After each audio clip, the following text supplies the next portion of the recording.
Hello అండి. ఈరోజు ముఖ్యమంత్రి జగన్మోహన్ రెడ్డి గారు విజయవాడలో రాజ్యాంగ నిర్మాత బాబాసాహెబ్ అంబేద్కర్ గారి 125 అడుగుల ఎత్తైనటువంటి విగ్రహాన్ని ఆవిష్కరించడం జరిగింది. అయితే ఈ విగ్రహ ఆవిష్కరణ వెనక రాజకీయాలేమైనా ఉన్నాయా? పగలు ప్రతీకారాలేమన్నా ఉన్నాయా? లేదు,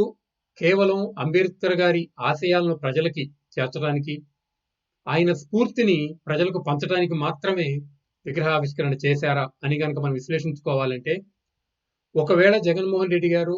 కేవలం అంబేద్కర్ గారి ఆశయాల్ని, ఆయన స్ఫూర్తిని ప్రజలకి చేర్చడం కోసం మాత్రమే ఈ విగ్రహాన్ని ఆవిష్కరణ చేస్తే గనక,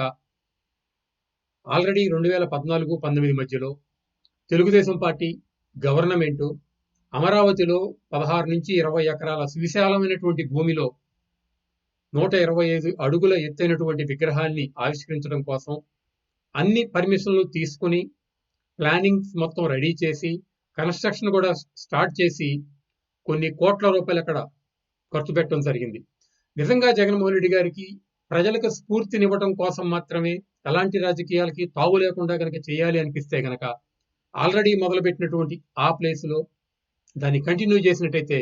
ప్రభుత్వానికి ఎంతో కొంత ఖర్చు తగ్గేది, ఆదాయం మిగిలేది. అలా కాకుండా అక్కడ గనక కడితే కేవలం చంద్రబాబు నాయుడు గారిని మాత్రమే ప్రజలు గుర్తుపెట్టుకుంటారు కాబట్టి, ఎట్టి పరిస్థితుల్లో భవిష్యత్తులో చంద్రబాబు నాయుడు గారి పేరు ఆంధ్రప్రదేశ్‌లో ఎవరూ తలవకూడదు అనే ఒకే ఒక ఉద్దేశంతో, రద్దీగా ఉన్న ప్రాంతము, రణగొణ ధ్వనులతో ఉన్నటువంటి ప్రాంతము, ట్రాఫిక్‌తో పూర్తిగా స్తంభించిపోయేటువంటి ప్రాంతంలో ఇలాంటి ఒక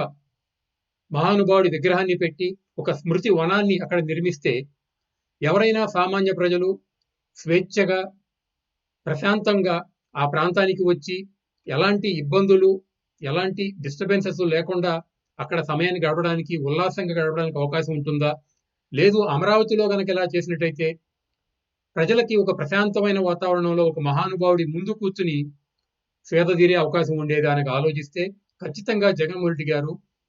ప్రతీకారం కోసం మాత్రమే తీసుకొచ్చి అనువుగాని ప్రాంతమైనా గాని విజయవాడ నడిబొడ్డులో ఇది పెట్టారు అనిపిస్తుందండి. ఇక రెండవది, జగన్మోహన్ రెడ్డి గారికి అంబేద్కర్ గారి విగ్రహాన్ని ఆవిష్కరించే హక్కు ఉందా లేదా అని గనక ఆలోచిస్తే,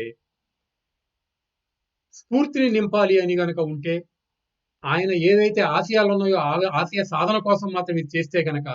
గత 4.5 ఏళ్లుగా జగన్మోహన్ రెడ్డి గారి ప్రభుత్వంలో దళితులు, బడుగులు, బలహీన వర్గాలకు చెందినటువంటి అమాయకులు, చదువుకున్న వాళ్ళు, డాక్టర్ చేసినటువంటి వాళ్ళు, సంఘ సంస్కర్తలు అనేక మంది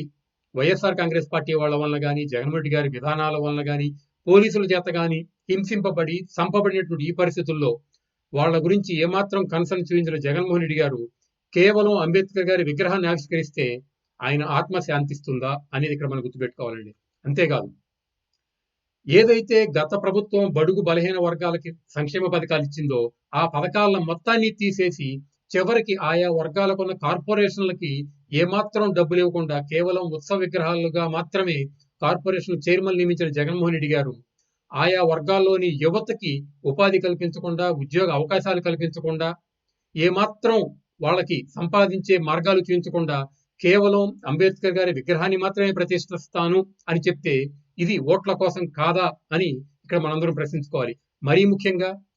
తాను ముఖ్యమంత్రి అవడం కోసం సమిధలాగా ఒక దళితుడు ఎయిర్‌పోర్ట్‌లో తనకి చిన్న గాయం చేస్తే,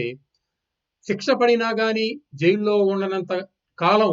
5 ఏళ్లుగా ఆయన జైల్లోనే మగ్గుతుంటే, ఒక్కరోజు కూడా జగన్మోహన్ రెడ్డి గారు ఆ దళిత యువకుడి పట్ల కనికరం చూపకుండా, ఆ దళిత యువకుడి తల్లి, సోదరుడు ఈ రోజున అదే విజయవాడలో నిరాహార దీక్ష చేస్తున్నా గాని వాళ్ళ గురించి ఏమాత్రం పట్టించుకోని జగన్మోహన్ రెడ్డి గారు కేవలం 125 అడుగుల ఎత్తైన విగ్రహాన్ని ఆవిష్కరిస్తే అంబేద్కర్ గారి ఆత్మ శాంతిస్తుందా అనేది ఇక్కడ మనం గుర్తుపెట్టుకోవాలి. అంతేకాకుండా నిజంగా అంబేద్కర్ గారి స్ఫూర్తిని ప్రజల్లో నింపాలి అంటే, రాజ్యాంగం దళితులకు ఇచ్చినటువంటి హక్కులేంటి,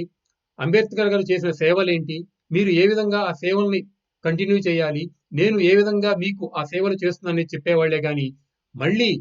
చంద్రబాబు నాయుడు గారిని, పవన్ కళ్యాణ్ గారిని, ప్రతిపక్షాలని విమర్శిస్తూ చంద్రబాబు నాయుడు గారు దుర్మార్గుడుగా, దళితులుకి వ్యతిరేకిగా ముద్ర వేయడానికి ప్రయత్నించారు అంటే కేవలం రాజకీయాల కోసమే, వ్యక్తిగత స్వార్థాల కోసమే. నేను అంబేద్కర్ విగ్రహాన్ని ఆవిష్కరించాను, మీకు ఏం చేసినా, మిమ్మల్ని ఎంతమంది చంపినా, ఎలా ఉన్నా గాని నాకే ఓటేయండి అనే ఉద్దేశంతోనే జగన్మోహన్ రెడ్డి గారు ఈ పనికి పూనుకున్నారు అని నాకు అనిపిస్తుందండి.